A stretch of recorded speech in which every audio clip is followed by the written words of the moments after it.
아카이 걷다 보라 아카이 고리 걸려 hormai raja-raja nonton.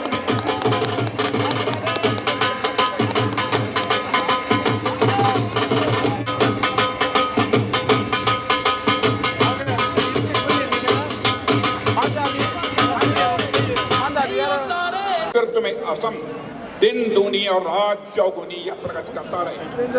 साथियों, असम ने भी हाल ही के दिनों में स्पोर्ट्स के क्षेत्र में काफी प्रगति की है। हमने ऐसे अनेक खिलाड़ी देखे। Fourth team to be played in the opening game of 132nd edition of Indian World Durand Cup.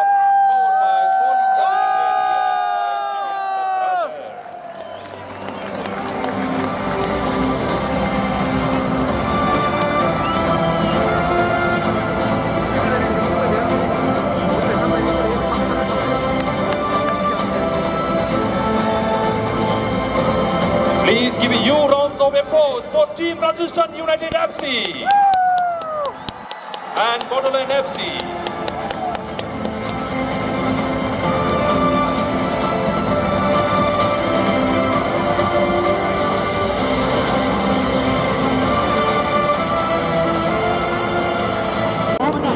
Chief Minister of Assam, Dr. Himanta Biswa Sharma, wishing the players of both the teams, the Bodo FC and the Rajasthan United FC, the players of both, and it is a tournament where the winning team walks away with 3 trophies. And as you can see, it's already displayed in the field of play area.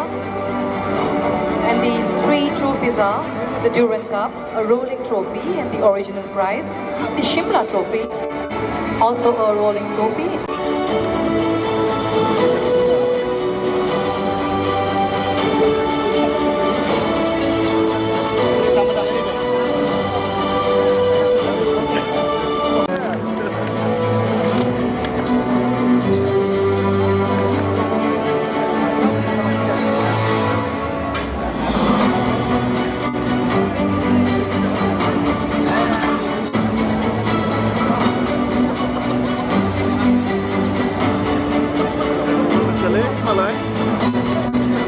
Rajasthan, Bodo FC.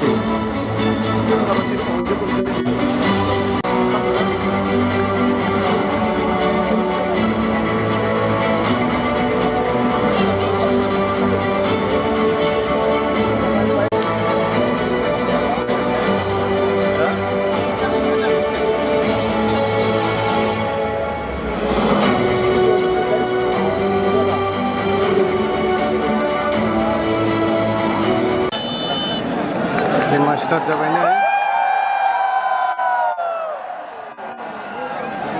Mobile नाम लैना pink colour नामा गोमो गोमोआ बड'लेण्डआ गोमो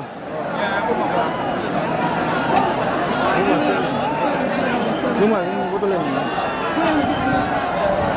अर्जुन मान yes yes yes जों अर्जुन क्लाबा लाबनाया बे सासे गोमो राजस्थान बे शिलंनि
सानै बे बेयावनो थाबाय नि थाना थायाग्रा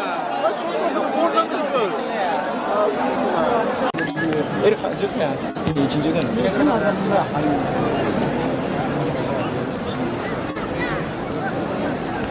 아이, 안 돼, 볼 거.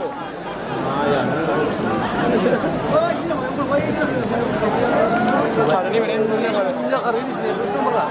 17. 17이죠? 수능은 이제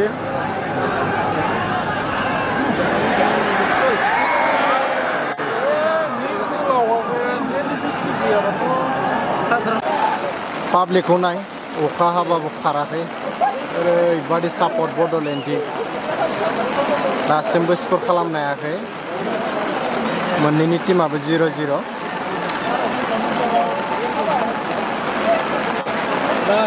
तामाम अखा गोसानै अब्लाबो गेमा थाद'आयै सोलिगासिनो दङ बड'लेण्ड एफसि आरो लोगोसे राजस्थान बे मोननै गोख्रों टीमनि गेजेराव दायो सोलिगासिनो दङ दा मोननै टीमा दासिमबो स्कर जायाखै मेंनाया खम जादों थारमाने बोलो बारा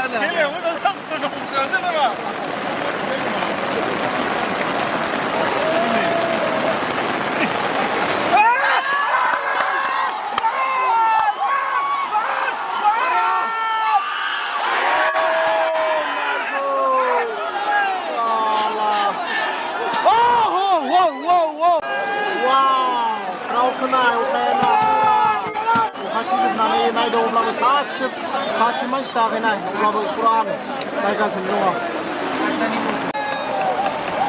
सेकेन्ड हाफनि उनाव नै गेमा स्टार्ट जाबाय दायो पुरा पानि माने दैया जाबाय नै हमना ला जोबोद स्पिडा दंखाया अब्लाबो उपाय गैया गेमखौ सलायनो गोनां जाबाय गल जानो चान्स दङ राजस्थाना सोदोंमोन गल Oh my God!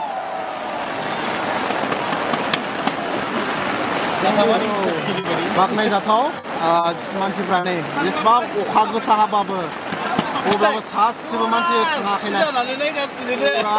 सिजानाय नायगासिनो नायनानै पुरा फुरथि मानिनांगोन दे मानिनांगोन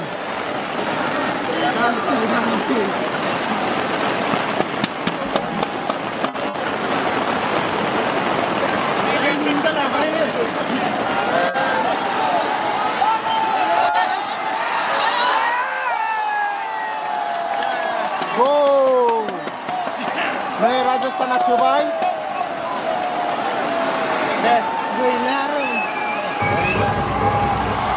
राजस्थाना सोबाय बड'लेण्डखौ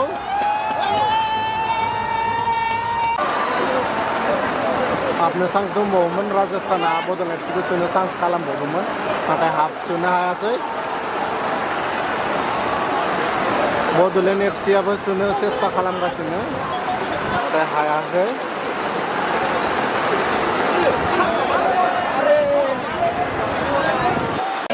नै अखाया जोबोर स्पिड हानायनि थाखायनो गेमखौ दोनथ'नो गोनां जाबाय नै दोनथ'दो गेमखौ अखाया खमायोबा होफाफिननो हागौ दासिम राजस्थाना 1 स्कर खालामना दोननाय बड'लेण्ड एफसिखौ अखायाबो जोबोर हाबायना डिस्टार्ब जादों केमेरा हमनोबो